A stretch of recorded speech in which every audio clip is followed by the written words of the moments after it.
มองเลิกเรียกก็ไม่ได้เลิกหิวข้าวก็หิวทำงานกับโบยูจะคนละบาทเนี่ยเพิ่มไปกินข้าวยูนอกไปกินอย่างกันไรนะคือว่าต้องมีอยู่นี่โอ้มีก็กินทุกมื้อละต้องมีนั่นแหละขี้ข้านไฟเรากินได้หรอขี้ข้านดังไฟหม้อสิ้นด่างก็มีบอมแบบไฟฟ้าก็มีอยู่หม้อไฟฟ้าก็มียังขี้ข้านดังไฟอยู่นี่ตัวนี้หม้อสิ้นด่างออโต้อันนี้ด่างโดยเฉพาะเลยจุ้งก็ได้คือกันเนี่ยก็โบแจ้งกินให้กินละส่วนจะต้มมีโอ้ย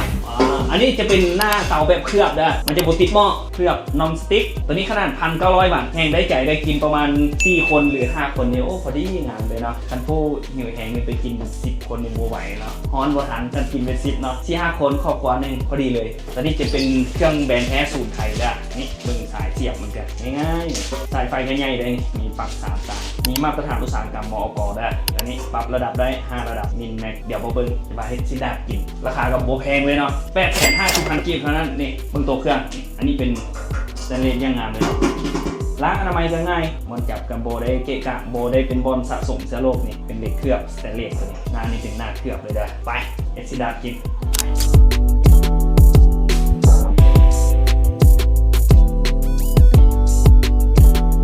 ควันออกไงกุ้มเลยเนาะควันง่ายเลยโบเป็นควันไฟได้ตัวนี้เป็นไอต้มน้ำเนาะฮ้อนแห้งกินประมาณ 4-5 คนนี่มันพอดีเอาแบบเอาเสือหิวเลยได้เนาะ4 คน 5 คนนี่มันสบายตัวนี้จะบดติดหม้อเลยเด้อบดติดหม้อเลยนี่จุ่มนี่ก็แห้งเด้อมันบดเฉพาะแต่ด้านได้หม้อจุ่มนี่เบิ่งพดแห้งเลยนี่ยังมีหลายได้ยังมีหม้อเตาแก๊สอีกเนาะหม้อเตาแก๊สที่เฮาต้มคืออันเห็นอยู่อันชิ้นจุ่มมีคือกันเนาะแบรนด์ออโต้คือกันตัวนี้มันทำประกัน1 ปีคือกันเด้อ